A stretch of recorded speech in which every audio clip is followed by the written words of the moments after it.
Olá, buscadores! Estamos iniciando mais uma edição do programa Leituras para Viver Melhor, programa produzido em parceria da Editora Teosófica com a TV Suprem.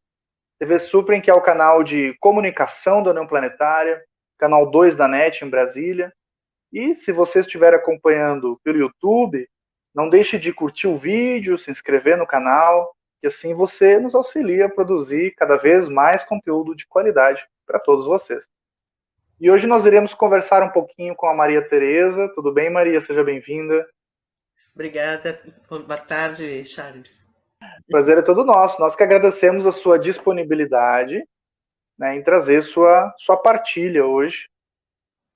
A Maria, ela é analista de sistemas, ela é membro da Sociedade Teosófica, conselheira nacional da Sociedade Teosófica no Brasil e também atual presidente da loja Teosófica Dharma, localizada em Porto Alegre, Rio Grande do Sul.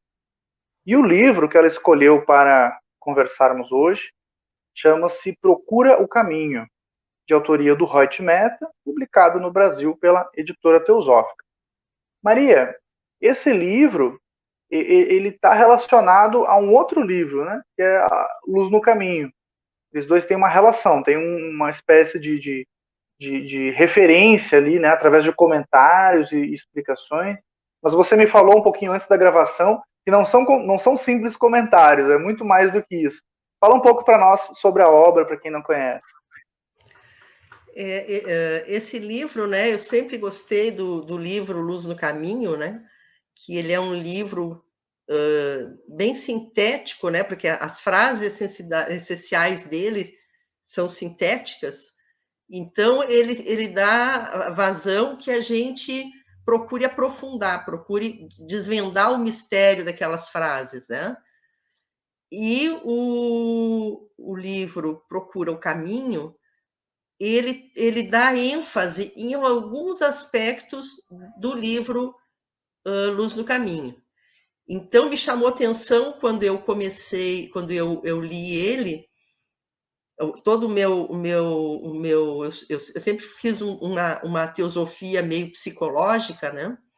Então, me preocupava, assim, na compreensão de mim mesma. Comecei lendo livros de psicologia, mas a psicologia sempre acabava em algum assunto que virava doença, né?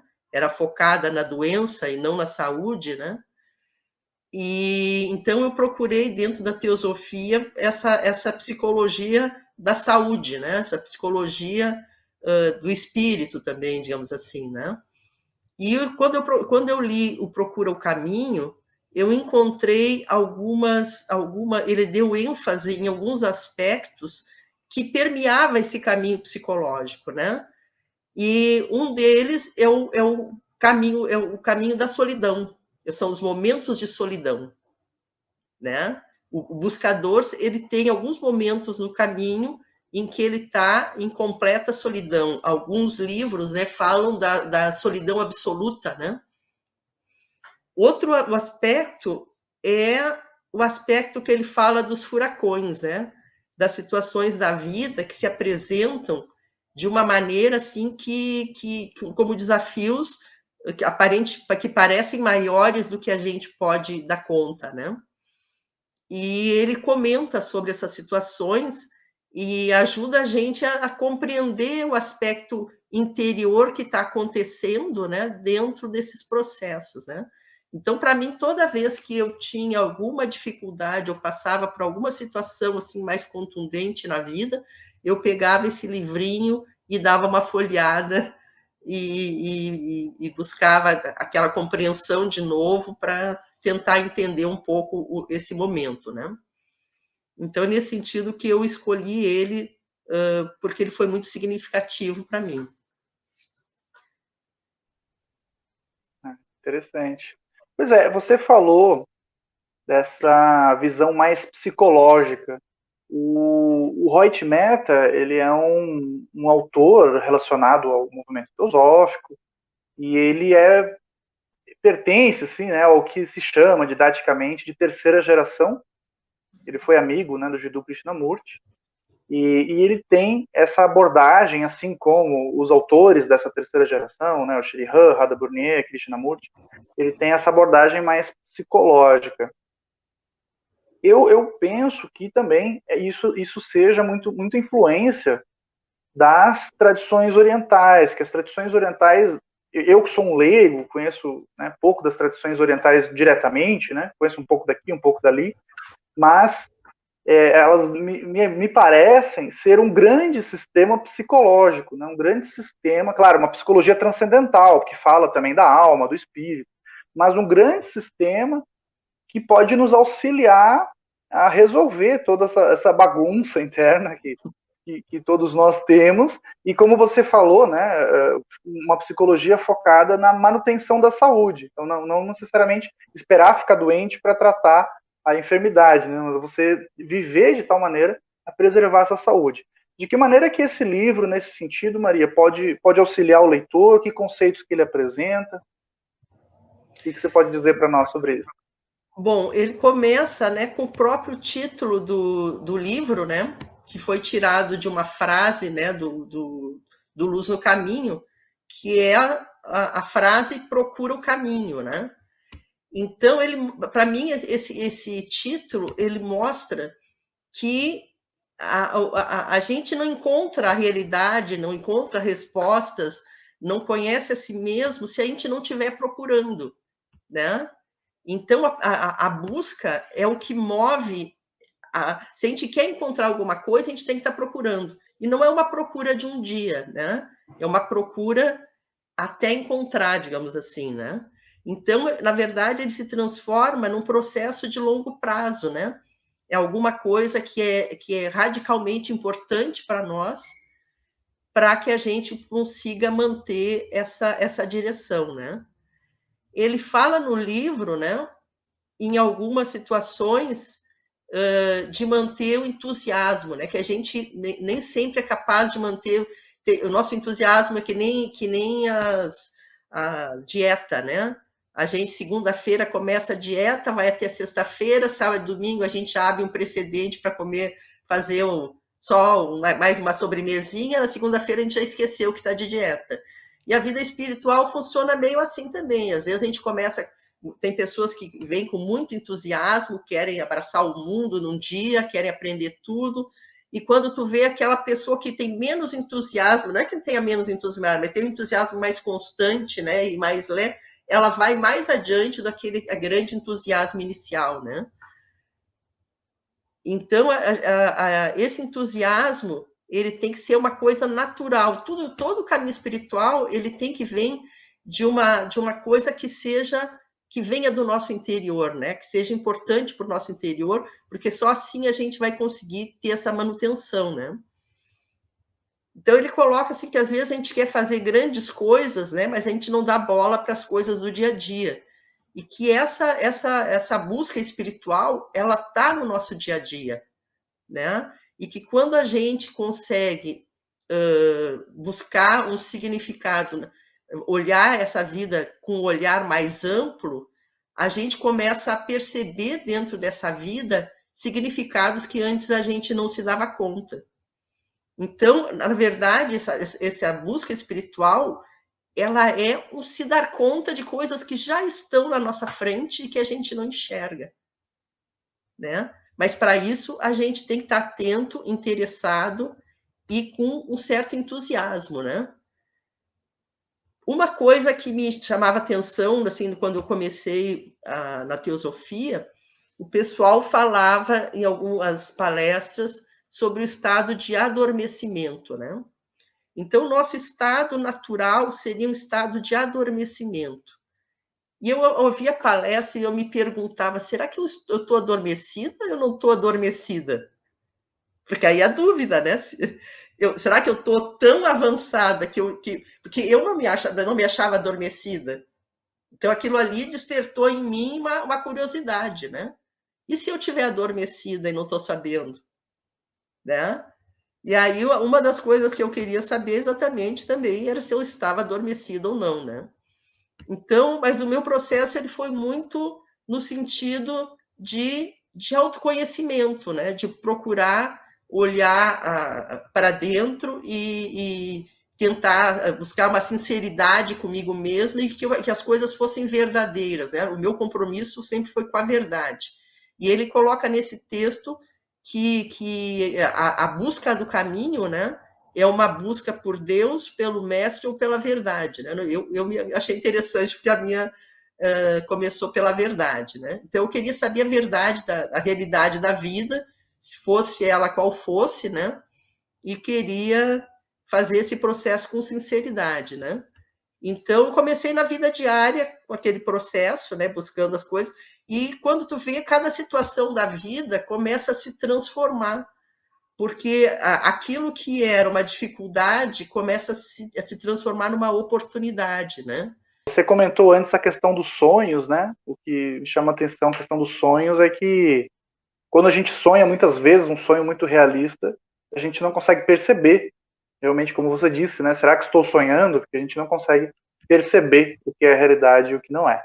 Este é o programa Leituras para Viver Melhor. Hoje estamos conversando com a Maria Tereza sobre o livro Procura o Caminho, de autoria do Reuert Mehta, publicado no Brasil pela Editora Teosófica. Nós vamos para um rápido intervalo e voltamos daqui a pouco. Até já.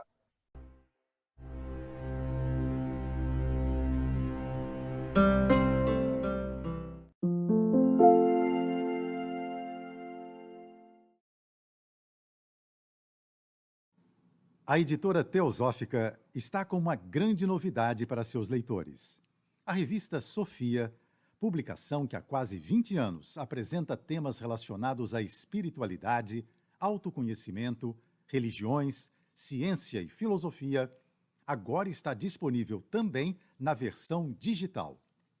Nesta nova modalidade, o leitor pode acessar todos os mais de 90 exemplares da revista Sofia já publicados, seja na tela de seu computador, tablet ou smartphone, já que o conteúdo se adapta à tela do dispositivo utilizado. Entre em contato pelos canais da Editora Teosófica para maiores informações e consulte os valores promocionais para quem já é assinante da revista impressa. Editora Teosófica. Livros para viver melhor.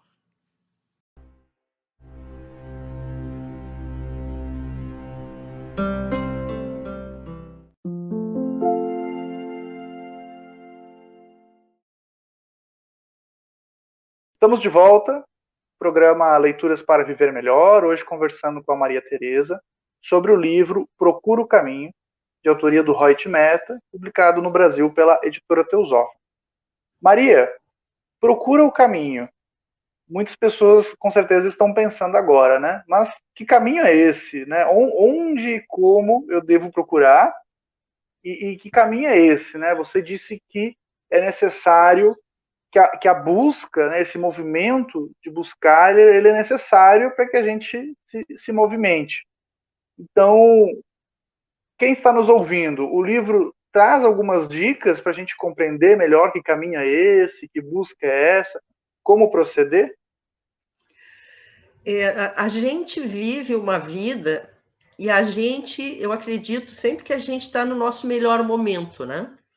Então, essa condição mental, ela faz parecer como se não existisse mais nenhum caminho adiante, né?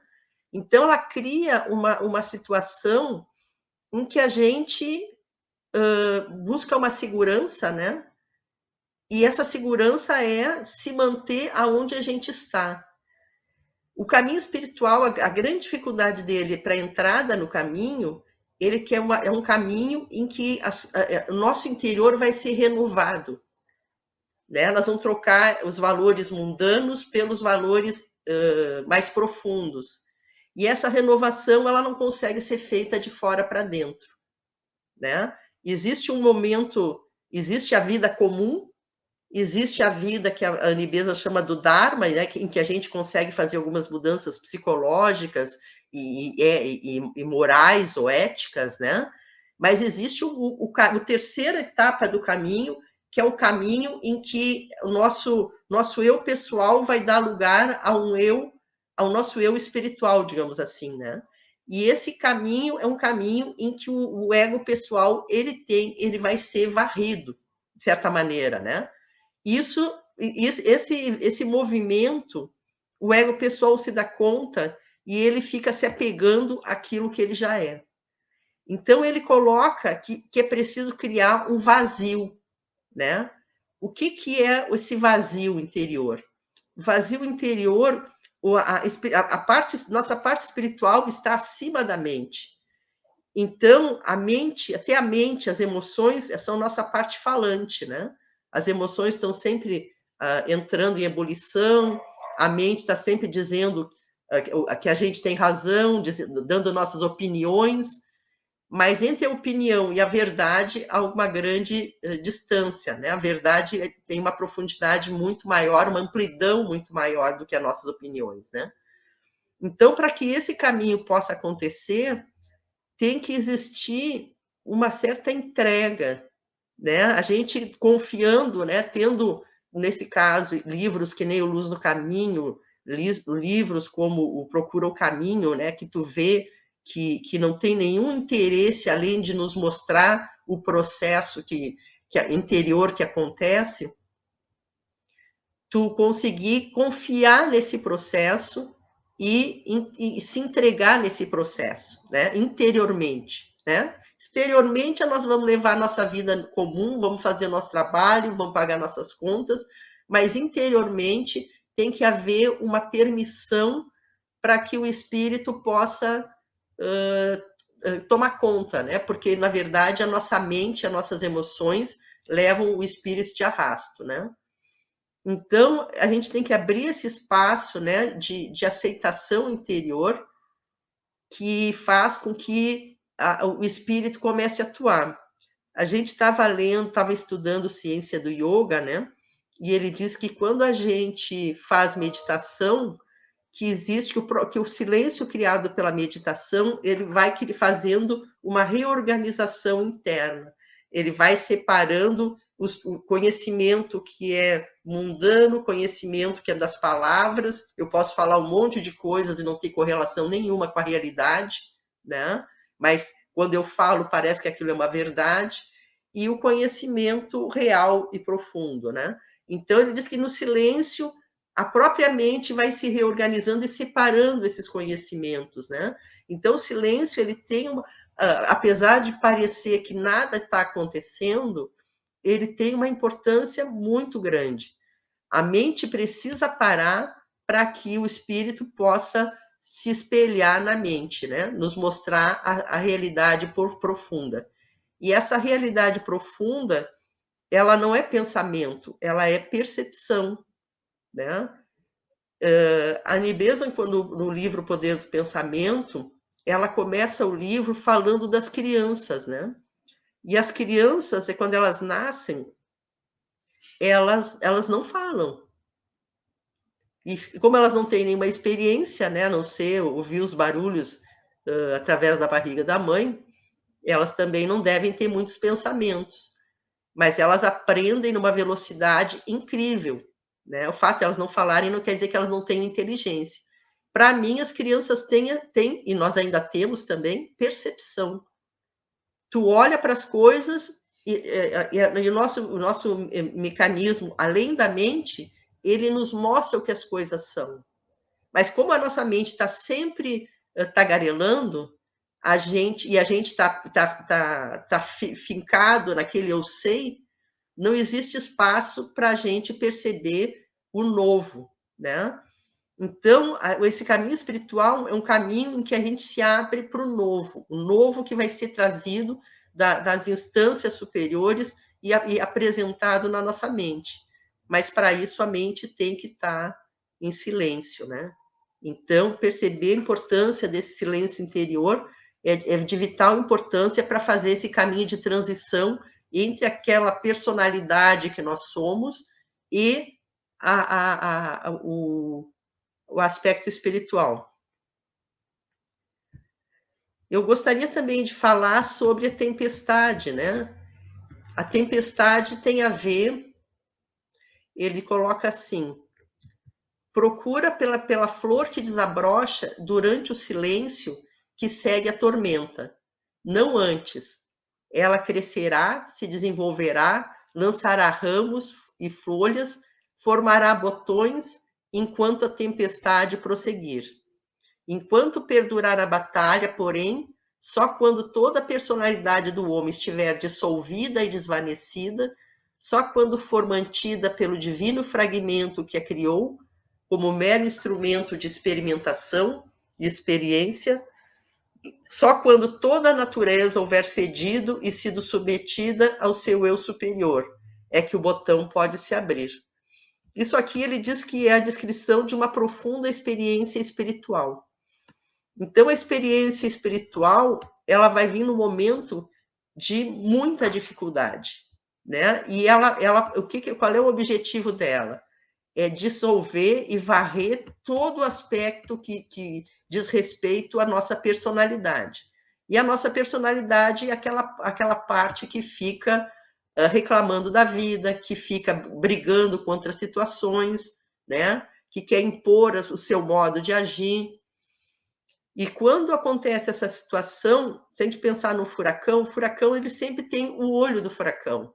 Ele está nas bordas, ele gira, mas no centro existe um silêncio, né? Existe o olho do furacão e não tem vento nenhum. E ali existe, está tudo tranquilo. E quando acontece essa situação, a gente consegue perceber em si as emoções e os pensamentos como se fosse o furacão, né? Girando e tentando fazer com que a gente reaja emocionalmente, né? Digamos assim. E dentro de nós, uma parte de paz que está observando tudo aquilo e que não quer agir daquela maneira, né? Então, quanto mais a gente conseguir ficar estabelecido nessa parte de paz interior, que seria o olho do furacão, esperando que o furacão passe, né? Porque, como diz Annie Besant, tudo passa, né? Então, a gente fica lá esperando, seja o tempo que for, resistindo a essa tendência de reagir, né, às situações, numa situação de aparente, externamente seria uma passividade, né? Mas internamente é a ação na inação. Porque o fato, a reatividade, ela não é ação. E normalmente a gente só reage, né? Devolve na mesma moeda aquilo que a gente recebeu. Você falou da questão das crianças, né? Eu fiquei pensando o olhar da criança, né? Existem várias analogias, né, nos ensinamentos religiosos que falam disso. Jesus diz, né, vinde a mim as criancinhas. E a criança, ela vê tudo pela primeira vez.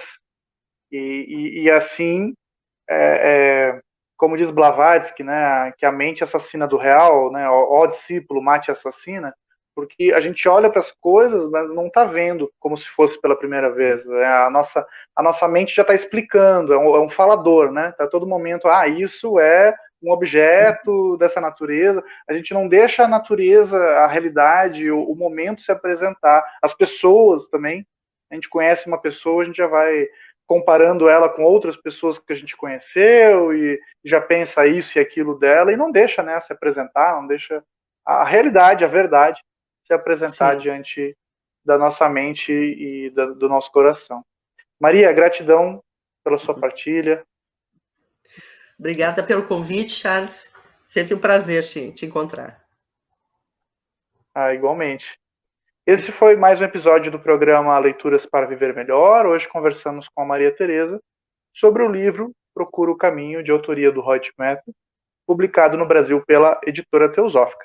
Nós vamos ficando por aqui e até o nosso próximo encontro.